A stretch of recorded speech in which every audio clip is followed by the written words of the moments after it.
கௌதம் சீரில் இப்போ ராட்டகாசமான எபிசோட் வந்திருக்கு. ஸ்கிப் நான் ஆஃப்லோடிங் கேளுங்க. அதுக்கு முன்னாடி இந்த வீடியோ பிடிச்சிருந்துச்சுன்னா லைக் பண்ணி பாருங்கள். ரொம்ப பிடிச்சிருந்துச்சுன்னா சேனலுக்கு வந்து சப்ஸ்கிரைப் பண்ணி கண்டினியூஸாக ஆதரவு தாங்க. நம்ம கௌதம் வந்து யோசிச்சிட்டே இருக்காங்க. எப்படி இருந்தாலும் சந்திராமா வந்து வீட்டுக்கு போகிறாங்க. எல்லா உண்மையும் தெரிய போதே இந்திரா இப்போ எப்படி சமாளிக்க போகிறோம்? வாமா, உனக்காக தான் எல்லாரும் வந்து காத்துக்கிட்டு இருக்காங்க. சுப்பிரமணியனும் பார்த்து ரொம்ப நாள் ஆச்சுல. காவியா வந்து ரொம்ப எதிர்பார்த்துட்டு இருக்கா. ஆமாம், கைக்குள்ளேயே வளர்ந்த பொண்ணு இந்திராவாவது கொஞ்சம் மனசை தேத்திப்பா. ஆனால் காவியா அப்படி இல்லையே. மூத்த பொண்ணுன்னு பார்த்தா இந்திரா தான் வந்து மூத்த பொண்ணு மாதிரி நடந்துக்கிறா. அவள் இளைய பொண்ணு மாதிரி இருக்கா. அப்படியே உல்ட்டாவாக இருக்குங்கிற மாதிரி சுப்பிரமணியன் வந்து மனசில் நினச்சிட்டு இருக்காங்க. சந்தோஷத்தோட என் பொண்ணை வந்து பார்க்க போனோம். வளகாப்பு ஃபங்க்ஷன் அப்போ பார்த்தது. அப்போ அவ்வளோ சண்டை சச்சுரவு பிரச்சனையாச்சு. இப்போ தான் என் பொண்ணை பார்க்க போகிறேன்னு சுப்பிரமணியன் வந்து ரொம்ப ஆனந்தமாக வந்து வீட்டுக்கு வந்து கிளம்புறாங்க. வீட்டுக்கு போனோன்னு ரணகலாம் ஆக போகுது. இந்திரா என்ன சொல்கிறதுன்னு தெரில. உங்கள் அப்பா அம்மா வந்து நம்ம குடும்பத்தை பற்றி என்ன நினைக்க போகிறாங்க?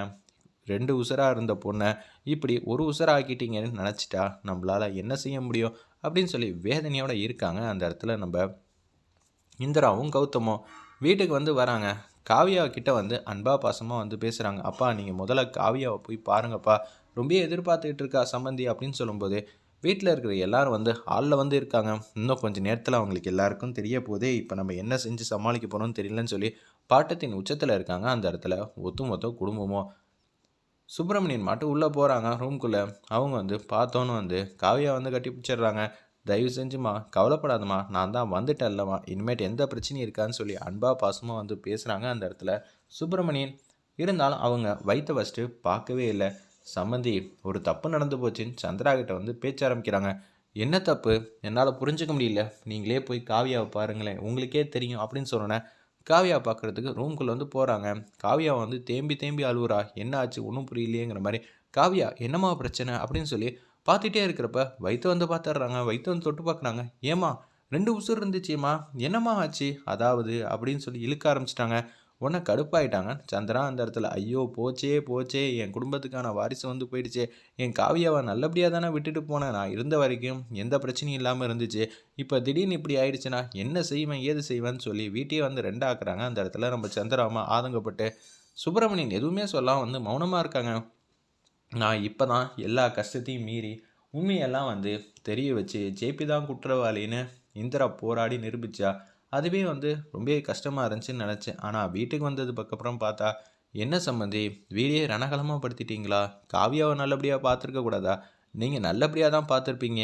ஆனால் இங்கே கூடுதல் கவனம் இல்லாமல் போயிடுச்சுங்கிற மாதிரி ஆதங்கப்பட்டு பேசுகிறாங்க சுப்பிரமணியன். சந்திரா வந்து கடுப்பாயிட்டாங்க. என்னங்க, அவங்க பொண்ணுக்காக இருந்தால் இப்படி அலட்சியமாக வந்து இருந்திருப்பாங்களா? என்ன இருந்துச்சுங்கிற மாதிரி சொன்னோன்னே கதிரை பற்றி இருக்கிற மொத்த விஷயத்தையும் சொல்லி முடிச்சிடுறாங்க. அந்த இடத்துல பார்த்தீங்களா, ஆரம்பத்துலேருந்தே மாப்பிள்ளைக்கும் பொண்ணுக்கும் ஆகவே இல்லை. நீங்கள் ரோஷினி கூட பழக தெரிஞ்சோன்னா அவனை தள்ளி வச்சிங்க. ரோஷினி கூட கல்யாணம் செய்கிற வரைக்கும் போனாங்க.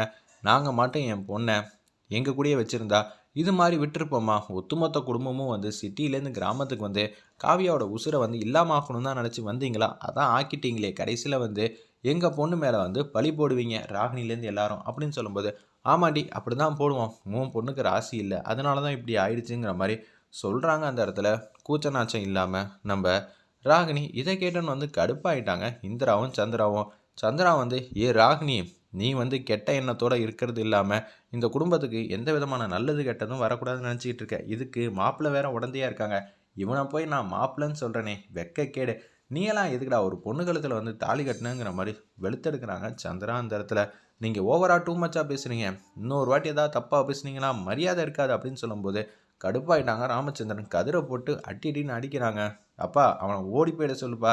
அத்தை ஏதாவது மரியாதை குறையாக பேசினான்னு வச்சுக்கேன், நான் மனுஷனாக கூட நடந்துக்க மாட்டேன்னு சொல்லி கௌதமும் வந்து கண்ணா அப்படின்னா திட்டுற மாதிரி காட்டுறாங்க. வேறு லெவலில் இருந்துச்சுன்னே சொல்லலாம் இந்த ப்ரோமோ. எப்படி வந்து சந்திரா அம்மாவையும் சமாளிக்க போகிறாங்க, ஜெயாத்தை வந்து என்ன சொல்லுவாங்கன்னு பொறுத்திருந்து பார்ப்போம்.